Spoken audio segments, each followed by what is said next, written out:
One of the things you can do to create interesting B-roll shots is to use time-lapse.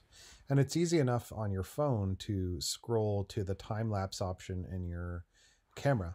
But what you can do to really make time-lapse look pretty interesting is to create a panning time-lapse, meaning that it moves from one side to the other while the time lapse is playing. So what I'm going to show you how to do now is how to shoot regular time lapse on your phone, which you already know how to do, and then edit it with Final Cut Pro to make it a panning shot.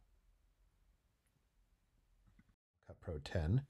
I've got a time lapse shot here that I shot this morning. Just after the sun came up, you can sort of see if I scrub through it. The light changes, the shadows move, all that kind of stuff.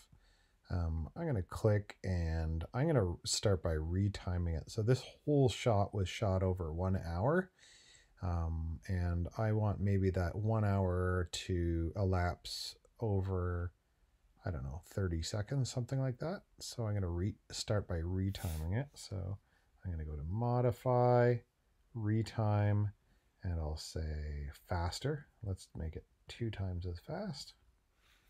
And I can just sort of hover over here and make it a 30-second shot. So it's pretty close to 30 seconds. I can see right there. Maybe we'll make it a little short. Let's say 25 seconds. And when we play it back, we should be able to see those shadows move on the grass. Now, when it was playing back a little slower, we couldn't see the shadows moving. Now we can. So it's more interesting.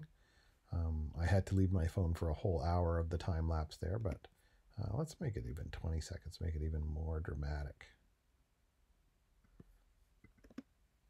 Okay, so it's looking really good. We can really see those shadows crawling along the grass. There's not a whole lot else going on because of the current situation until the end of the video. You can see some kids playing in the street at the end, but at the start, it's just shadows. Okay, so we've retimed the time lapse really well to make it more interesting to see those shadows move. So let's now create a panning time lapse. So I'm going to go back to the start of my clip. I'll click on my clip so that it's highlighted yellow.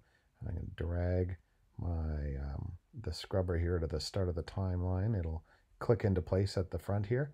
What we're going to do is we're going to start by scaling.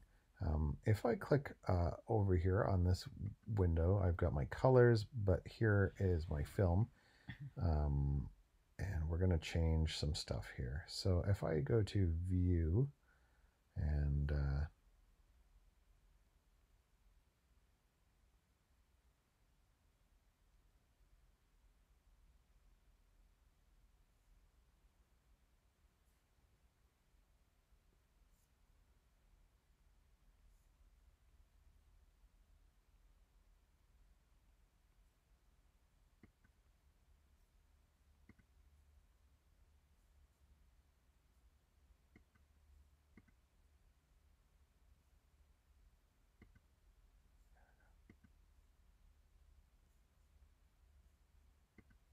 if you don't see this on the side, you can go to Window, go to Show in Workspace, and make sure the Inspector item is clicked.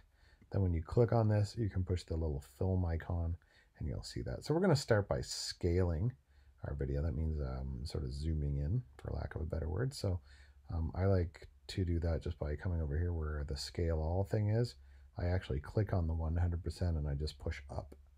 We're going to scale up to maybe 140. Ish, it doesn't matter. The next thing I'm going to do is click on my X position and I'm going to pull it all the way to the left. What I don't want to see is that black border that you can see poking out there, so I'll get that just sitting right against the edge like that. Okay, so there's the establishing shot at the start of this time lapse. What I'm going to do now, and this is really important, is we're going to change the exposition of this video over time. So what we want to do is create a keyframe, and we do that by hovering over this little diamond and pushing the plus button there. And it now has a keyframe at that position. You can tell it's turned from being hollow to being yellow. And then we're going to grab our scrubber and we're going to go to the end of our video. And it should snap into place at the end of the video. We're going to add a second keyframe now. And again, I do that just again by hovering here and pushing the plus button. And now I'm going to click on the X and I'm going to drag it all the way to the right. And again, when I see that black part poking out, that means that the video has gone past, and I'm just going to bring it back so that that black border doesn't appear and let go. When I scrub back, I get a panning time lapse, just like this. And it goes from left to right as the time lapse plays back, which makes for a more interesting time lapse than just a straight time lapse that's still.